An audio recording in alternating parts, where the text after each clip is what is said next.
Kung hindi ka na ngayon masaya, wala ka nang nakikitang vision. Hi guys, good morning.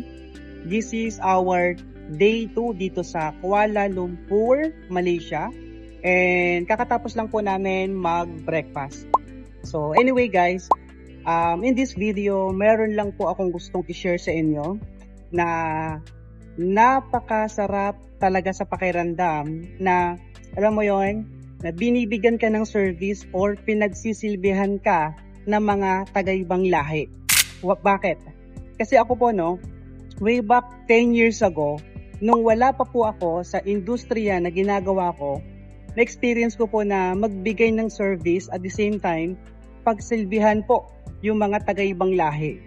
That's why ngayon at nung mga past na travel incentive namin, talagang na-appreciate ko po yun. No? So, ngayon, bakit gusto ko pong i-share yun sa inyo? Kasi kung ikaw ngayon, kung hindi ka na masaya sa ginagawa mo right now, at hindi ka nag-grow, at the same time, wala kang nakikitang vision, huwag kang matakot mag-decide or sumubok na maghanap ng ibang opportunity. Bakit?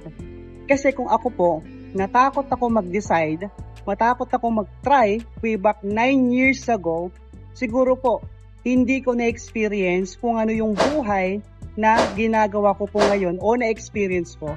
I'm not saying na I am successful na. Pero, siyempre, papunta po tayo dun, no? Piniklaim na natin.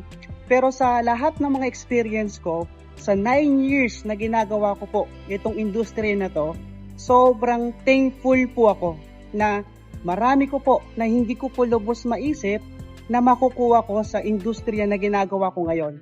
Okay? Dahil po sa isang decision lang, sa isang try.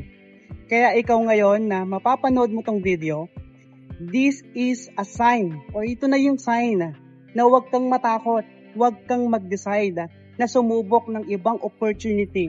Kasi you never know na isang decision lang, isang try lang ang gagawin mo. Pwede nang ikabago ng buhay mo at marami kang mga goals na makukuha. Kaya again, don't be scared na mag-try at mag-decide na maghanap ng ibang opportunity. Kung hindi ka na ngayon masaya, wala ka nang nakikitang vision at the same time, hindi ka na nag-grow sa ginagawa mo ngayon. So yun lang. See you again sa next video. Bye-bye!